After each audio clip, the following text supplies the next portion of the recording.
Cela fait 10 ans que Cécile, Claire et leur maman Elisabeth ne sont pas venues à Paris. Wow.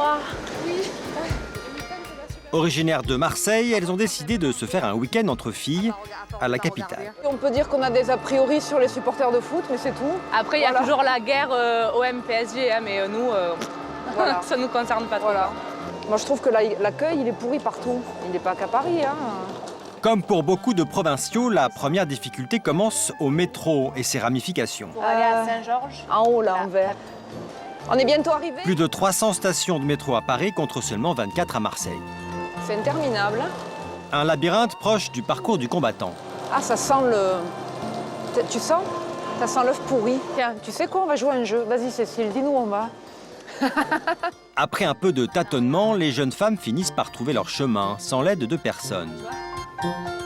Il faut dire que les Parisiens ne se bousculent pas pour les assister, mais Elisabeth n'est pas rancunière. Ils ont l'air très sympathiques. Ouais. Mais vraiment, hein.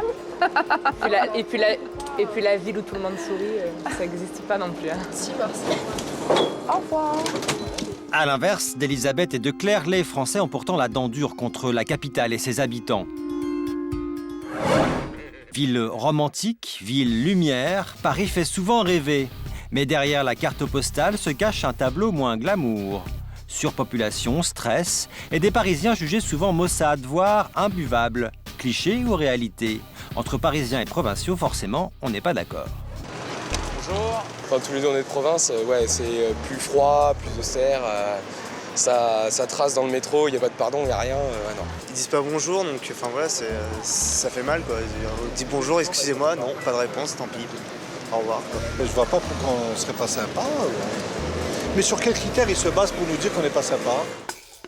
Eh bien récemment, un institut de sondage s'est penché sur la question. Le verdict des Français est sans appel, selon son auteur, Jean-Daniel Lévy. Il y a un certain nombre de stéréotypes qui marquent les Parisiens. Comparé au reste de la population, les Parisiens sont jugés plus stressés à 91%, mais aussi plus arrogants à 66% et moins souriants, 71%. Ils sont jugés comme étant un peu trop pressés, un peu trop stressés. Et le rythme de vie des Parisiens au quotidien n'incite pas forcément à se projeter positivement. C'est plus agréable en province. C'est vrai que sur Paris on est plus stressé, mais pas forcément moins souriant. À Toulouse, c'est vrai que c'était mieux. Moi, j'ai rencontré des gens hyper sympas sur ma route.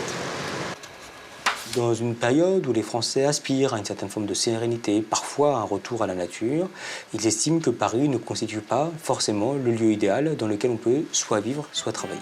Et les Parisiens, quel regard ont-ils sur ces défauts qui énervent les provinciaux?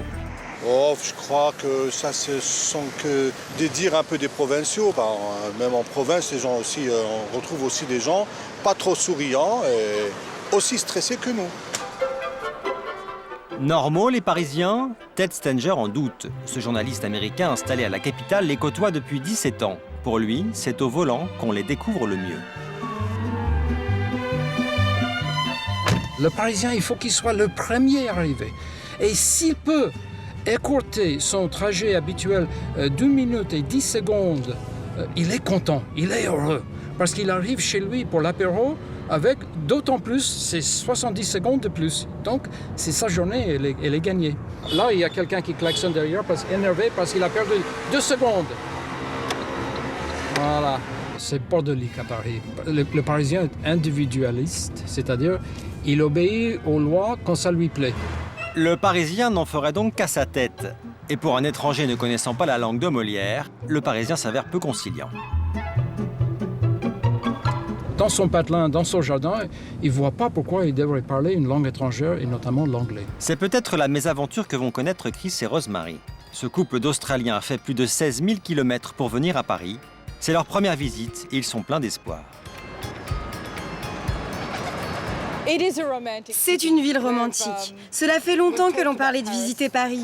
C'est bon d'être enfin là. Mais quand on ne parle pas français, pas facile de demander son chemin. L'occasion pour nous de vérifier si les Parisiens répugnent à employer la langue de Shakespeare. Il faut qu'on demande. Ok, d'accord, on demande. Excuse me. Excuse me, do you speak English? What do you want? You just take the road over there. Excuse me, do you speak English? No. Excuse me, do you speak English? No? Si, I know Yes. Notre Dame. Excuse me, do you speak English? No? Un peu. Okay. And then on the left? Yes? Yeah. It's fantastic. How do I get there? Get there? Yeah, to go? Go to Notre Dame Fort. Yes. Why? Lovely, thank you. Bref, peut mieux faire. Heureusement que d'autres Parisiens sont là pour relever le niveau. Après cette première prise de contact, Chris et Rosemary ont décidé de faire appel à un guide d'un nouveau genre. Antoine habite dans le 20e arrondissement. Il fait partie de l'association Parisien d'un jour. Son but, faire découvrir une autre facette de Paris et de ses habitants.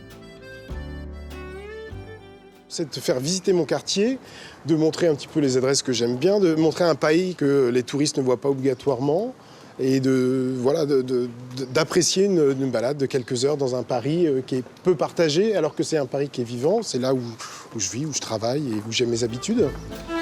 Un Paris enchanteur où même les Parisiens se montrent sous un jour inattendu. J'ai demandé au propriétaire si nous le gênions, il m'a dit qu'il n'y avait pas de problème. Et nos Australiens en redemandent.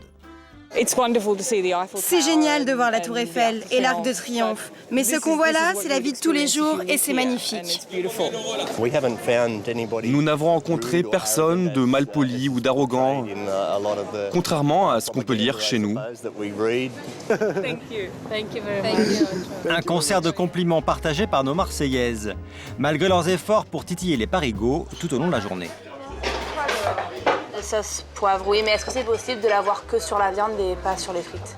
Elles n'ont tout simplement rien à leur reprocher alors. Pas si détestable que ça, les Parisiens. Bah oui. Désolée de vous décevoir, parce que c'est sympathique. Mais après, faut voir ce que ça donne, hein. Il suffit qu'on se retrouve...